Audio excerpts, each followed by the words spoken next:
Genesis chapter 3. The fail. Now the serpent was more crafty than any other beast of the field that the Lord God had made. He said to the woman, Did God actually say, You shall not eat of any tree in the garden?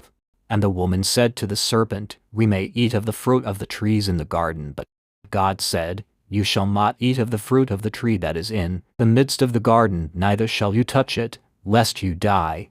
But the serpent said to the woman, You will not surely die. For God knows that when you eat of it your eyes will be opened, and you will be like God, knowing good and evil.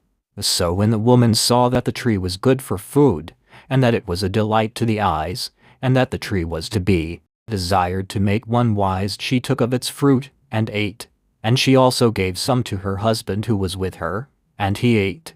Then the eyes of both were opened, and they knew that they were naked. And they sewed fig leaves together and made themselves loincloths. The Lord God calls to man.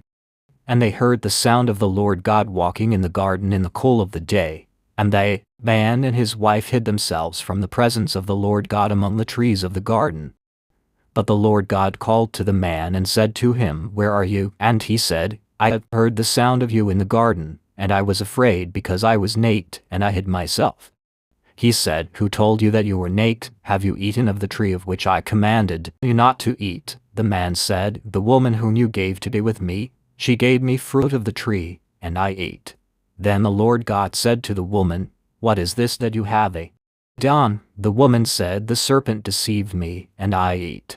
The Lord God's judgment. The Lord God said to the serpent, Because you have done this, cursed are you above all livestock, and above all beasts of the field.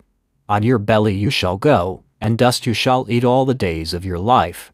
I will put enmity between you and the woman, and between your offspring and her offspring. He shall bruise your head, and you shall bruise his heel. To the woman he said, I will surely multiply your pain in childbearing. In pain you shall bring forth children. Your desire shall be contrary to your husband, but he shall rule over you. And to Adam he said, Because you have listened to the voice of your wife and have eaten of the tree of which I commanded you, you shall not eat of it. Cursed is the ground because of you. In pain you shall eat of it all the days of your life. Thorns and thistles it shall bring forth for you, and you shall eat the plants of the field. By the sweat of your face you shall eat bread, till you return to the ground, for out of it you were taken. For you are dust, and to dust you shall return. The man called his wife's name Eve, because she was the mother of all living. And the Lord God made for Adam and for his wife garments of skins and clothed them. Then the Lord God said, Behold, the man has become like one of us in knowing good and evil. Now lest he reach out his hand, and take also of the tree of life and eat, and live forever there. For the Lord God sent him out from the garden of Eden to work the ground from which he was taken.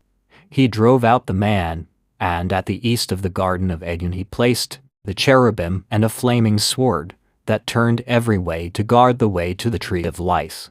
Thank you for watching. God bless you.